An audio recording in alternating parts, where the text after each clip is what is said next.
históricamente se ubica el nacimiento del primer manicomio alrededor del año 1000. Y ya en el siglo XV hay instituciones manicomiales en Portugal, en España, en Francia, en Alemania. El loco siempre ha sido observado como un personaje raro, poseído por el demonio, poseído por fuerzas satánicas. En esto hay una influencia muy grande de la iglesia que demonizaba la locura. No hay que olvidar que la locura era uno de los motivos por los cuales un ser humano podía ser quemado en la hoguera. También estaban las naves de los locos, donde se embarcaban a los locos en barcos que eran dejados al garete en el mar. Hay valores humanos que ha costado siglos cambiar. No nos olvidemos, por ejemplo, que Moniz, que es un científico portugués, trató de limitar la violencia de la locura, nada más y nada menos que con la lobotomía, que es una operación que se le saca un pedazo de los senos frontales y a la persona se la condena a ser casi un vegetal. Por esa operación, a Moniz se le dio el premio Nobel de Medicina. ¡Ay, ay, ay, ay! Es deprimente. Alguien que los mire, que los cuide. Afuera es muy lindo, pero tienen que ver lo que es acá adentro. Uno viene acá y viene destrozado, se va hecho pedazos de acá, de belijo.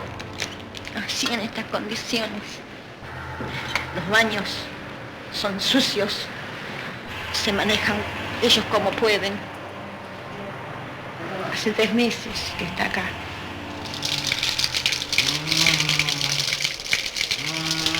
El manicomio es esa construcción que está en la cabeza de todos nosotros, por la cual hay que encerrar la locura y hay que negarla. Ojos que no ven, corazón que no siente. Ahí están los NN, los desaparecidos, gran parte de ellos. No de los desaparecidos de la dictadura, son otros desaparecidos. Eso es un manicomio. Cuando hay desaparecidos hay desaparecedores, y cuando hay encerrados hay encerradores. Yo soy Jorge Luis Pellegrini, soy médico psiquiatra. Nací en la provincia de Río Negro, en General Roca. En el mes de septiembre del 93 tuve una conversación con quien entonces era gobernador de la provincia de San Luis, el doctor Adolfo Rodríguez Sá, y él me preguntó cuáles serían los requisitos para que yo viniera a trabajar a la provincia. Entonces yo le planteé que se respetara mi libertad de pensamiento, mi libertad de crítica, mi libertad de opinión, mi libertad de acción. Y le pregunto de qué se trata. Me dice, mire, se trata de un proyecto de lo más moderno, que es que el manicomio no debe existir como tal, como un depósito de seres humanos. Profundizando la conversación, surgió que era necesario englobar ese trabajo en un plan más vasto que fuera el plan de salud mental y que implicaba necesariamente la transformación de la institución que sintetiza en cualquier sociedad la atención de los enfermos mentales, que es el hospital psiquiátrico. Avalamos el proyecto y lo pusimos a cargo del proyecto de transformar este hospital, este manicomio, en un hospital simplemente de agudos y en una escuela de formación de personal para que pudieran atender a la gente. Yo creo que del modo en que cada sociedad trata a sus enfermos mentales puede ser calificada esa sociedad. El olor, múltiples olores. Olor a orín, materia fecal. Materia fecal en techo, paredes, ventanas. Orín, materia fecal, trapos con sangre. Violencia física, violencia sexual. Eran autómatas, eran robots que iban y venían por el pasillo. Había pacientes semidesnudos, había pacientes descalzos. Más que personas parecían, se semejaban más como un rebaño. Se los castigaba al paciente cuando estaba un director que aplicó el electroshock. Se ve que era terrible cuando le aplicaban eso porque el paciente tenía mucho miedo, mucho miedo. Acá había electroshock. Digo que había un proyecto de exterminio, ¿no? Con esa HP allá, que no sé si la alcanzan a ver, ¿qué mujer podía sentirse mujer con esa ropa? No se puede entender que hubiera gente que vivía con la ropa marcada, como en los campos de concentración. Todo tenía, hasta las cucharas tenían hospital psiquiátrico, hospital psiquiátrico, hospital psiquiátrico. Hace 100 días de calabozo. Le agradezco al doctor Pellegrini que cuando él vino sacó a muchos de mis compañeros, unos les gustaron, otros no. Eran calabozos, eran lugares cerrados, de dimensiones muy pequeñas. Realmente eran calabozos, una pieza de 2x2 con una ventana alta, enrejada. Eufemísticamente se los llamaba salas de aislamiento.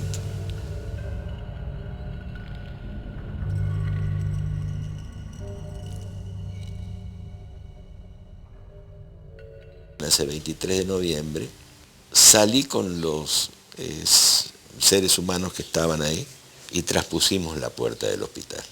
Hubo que ir contra la voluntad de quienes habían perdido la voluntad de salir, de quienes estaban convencidos que ya no tenían más lugar en el mundo que ese. No era un grupo humano, era un desfile de individualidades, de gente que por distintos motivos, el abandono social, el abandono familiar, la sobremedicación, cada uno estaba en la suya, en su propio desorden. Arrancaron 40, a los 20 metros eran 30 y se traspusieron la puerta del hospital 20. Pero esos 20 cuando volvieron, contaron otra cosa. Y el segundo día volvimos a salir, y el tercero y el cuarto, y se fue sumando gente y fuimos llegando cada vez más lejos.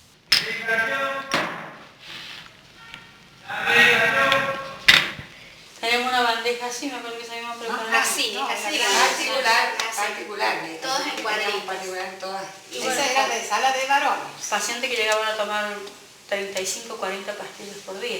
La compra de medicamentos en cualquier institución sanitaria está determinada por la presión que los laboratorios hacen. Se compraban 52 especialidades médicas exclusivamente de psicofármacos. Y entonces hicimos un vademecum completo, no por un tema de costo, sino por algo que se llama uso racional del psicofármaco.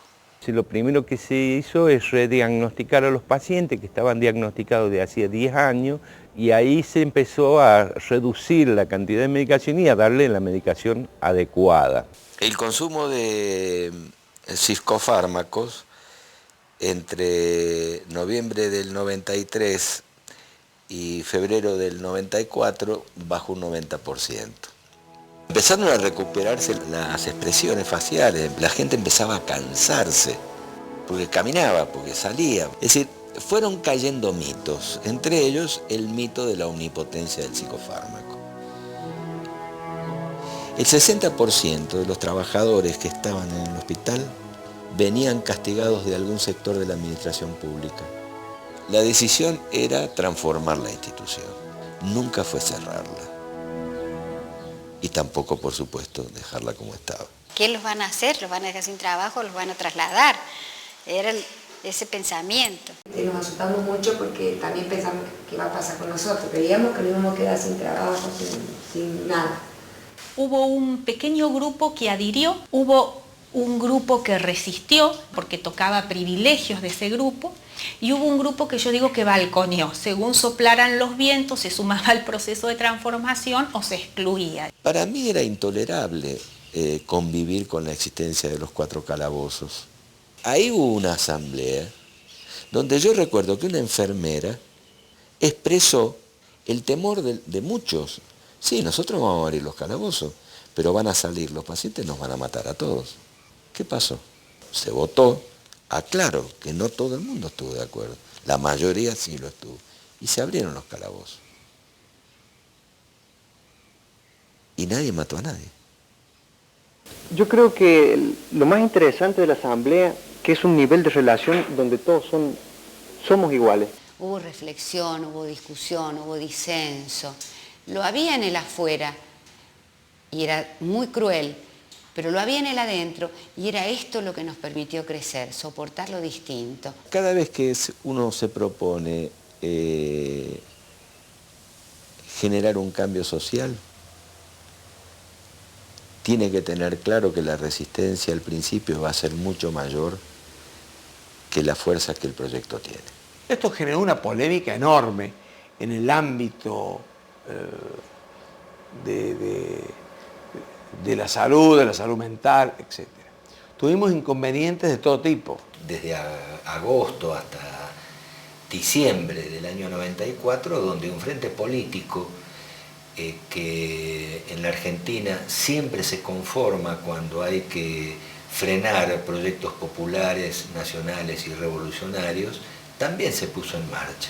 Me refiero a un frente que nuclea, tal cual como fue en el año 46, en el año 55, en el año 66, en el año 76, un frente conformado por los sectores más conservadores y retrógrados, incluso de la jerarquía eclesiástica, y de sectores políticos que suelen presentarse como progresistas y de izquierda, pero que siempre quedan enganchados en cuanto golpe antipopular hay. Esto también sucedió en San Luis. San Luis tenía un hospital psiquiátrico que no tenía más de 100 camas, estaban todas ocupadas, pero no era lo que se conoce como manicomio, digamos, y donde no había locos encadenados, en calabozos y todas esas cuestiones, sino que la cosa era una convivencia más bien de asilo. Era un hospital donde no había ningún tipo de rejas ni nada que tuviera que contener a los pacientes.